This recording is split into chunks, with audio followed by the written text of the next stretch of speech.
Once upon a time, there was a boy who loved donuts. He wasn't fat at all, he wasn't healthy, and donuts were his own small special treat once in a while. These fabulous round moments full of sugar. I understand him so well. Until one day, Victor was diagnosed with type 1 diabetes. Suddenly, hundreds of ideas crossed his mind, just as happens to the 400 million people in the world who suffer from diabetes. This map helps us to better visualize the data to understand how these cases are spread by country. Also, we could connect the consumption of sugar or even go as far as predicting the world distribution of diabetes. All of this great data, all of these days open data, all this visualization, all these decisions and plans that can be carried out by governments, scientists, and chemical companies. But all this data help Victor keep on having a small craving without a serious health risk. Victor wasn't that crazy about donuts. He isn't stupid. He wasn't going to risk his life for his illness. But he wanted to have the right to choose, being aware of all the real consequences to his body that will come about. Sorry, I need to find my presentation. Sorry, but change it. Okay.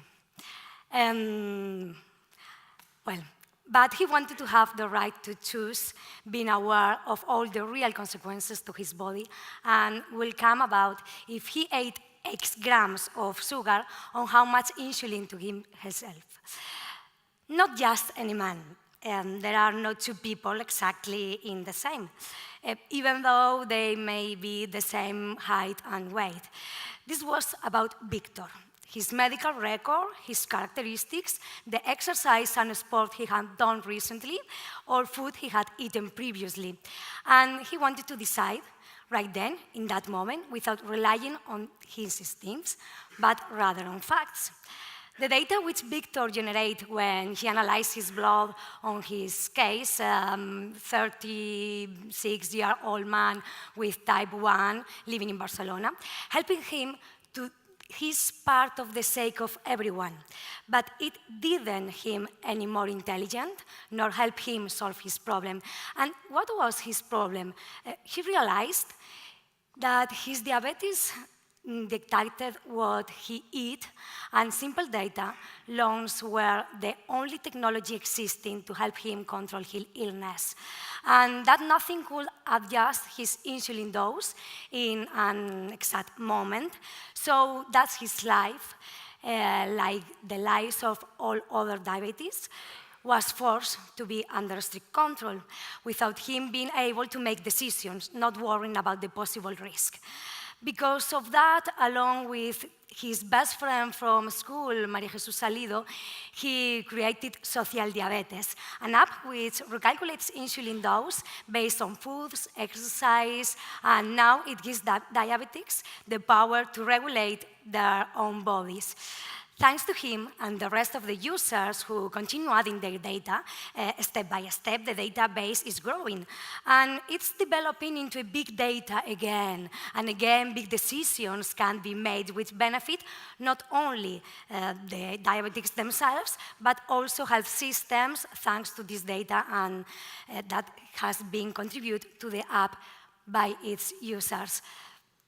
But this history in the future will be make Victor even more intelligent if, as well as the data that he adds to Social Diabetes, he could access his completely medical record or his use of other public and private services.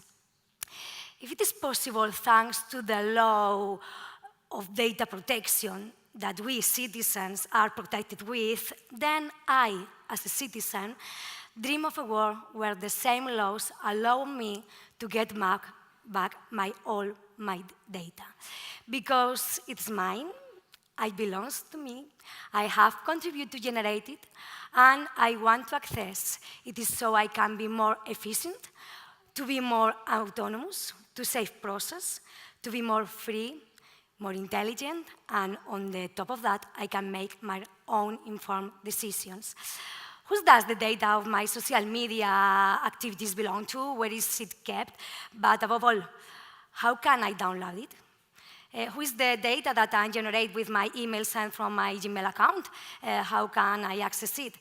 Not just what I see on the screen when I look on my inbox, but my location, when I sent it, how big it was, its composition, and my data, which is stored at the archives of my hospital, or the data from my telephone line, from where I make calls, the seconds of these calls, which number I call. I know that I can look at this on my bills. And also, some companies will send me a PDF, others a visualization, but in general rule, I'm not able to download it a reusable format. For this reason, I can't manage it, I can't combine it, I can reuse it. All of this data doesn't help me make reliable decisions. My life is at the mercy of my own perceptions again. And so we could go on with my use of internet, gas, electricity, the data from my car's computer system, the amount of steps I take when I go running, which are recorded on a bracelet, roads I take, check-ins in Foursquare, my exact location when I upload photos in Instagram, my school record, other medical tests on private clinics, my medical records, my flights, miles, what I buy at the supermarket as I can see on my check or my customer rewards card, my credit card expenses, at what time I go shopping, which stores I go most often, the information that I write down in my agenda. I don't need to tell you the overall value and benefits this data offers if it is well analyzed. In addition, I can contribute compiling more and more new data. And to some extent, we are all human sensors. I can collaborate in reporting incidents, and all data I generate is called small data. That comes together to make big data. But I can use this data myself, only for myself. So who makes these decisions with my data? Who can analyze it?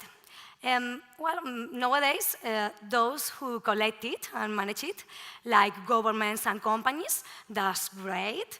And some of them open it, and entrepreneurs and reusers can download it. Fantastic, long life open data. But again, we come back to the same. We can only reuse the big data. But neither Victor, nor I, nor any of you can use our own data exclusively, given that data is segregated and is completely anonymous. How can I find my drops in such a big ocean? So you may wonder, why on earth I am asking for my data in a reusable format if I'm not smart enough? Trust me, I can't read it. But then why don't give her data in a particular picture so she can understand? No thanks, because I don't believe in objectivity. I want to choose my own camera and settings. If I could pour out all my data into a cocktail shaker, mixing all the cocktail, and then I could choose among a cosmopolitan or a daiquiri or mojito with or without alcohol, with or without sugar. I want to choose the final result. It would make me more efficient and by allowing me to make faster and better decisions. What I'm saying is that I don't need to know programming or understand databases. Instead, this demand could open opportunities for developers to come up new business model. Finally, I will have access to a wide spectrum of service that at this moment I don't have, and therefore I could do things that now seem impossible. I want to be able to choose if I leave into work 5 minutes earlier, I could really save time or petrol if I go by car, how much it would cost if I took the same road as always, not only depending on my instincts. I want to be able to choose to take particular path because I like the landscape, or to save energy and the real savings. Looking at where I send more emails, if it's from the metro, from home, from the office, from the cafe, I should continue having internet at home, or how much I could save by changing my plan. Maybe I only need to pay for 2 hours a day. I want to be able to decide quickly if I need to change my boiler, because just looking at the features of my house, its localization, the time I'm spent at home, the temperature of my heating, the temperature of the water when I shower, I will know how much I could save in that moment or over a period of time. I want to know if I should open an office in Madrid and Barcelona, again outside the realms of my instincts, about the time I spend in these cities, the cost of moving, the accommodation, the taxes, and how many hours I really spend in each city. I want to be able to decide about different matters: health, lifestyle, mobility, energy, education. So many things that I can start to imagine, but in an ideal world in which we could all live one day, we will all contribute to this kind of decision making. In this ideal world of big data and small data that I want to live, not only governments and companies will be more efficient and cities will be more smarter, but the citizens themselves will be more intelligent and free. We will save energy globally by each of us saving energy locally. Many small people, even me, will reduce the overall use of resources, as lots of little blocks together will build a great outcome. Today, Victor can now eat donuts. He can decide right away, making the decision completely on his own, because he has compiling all his own personal information. But hopefully, one day, Victor will be able to make other decisions too, just as smart and just as perfect as his donuts. Thank you.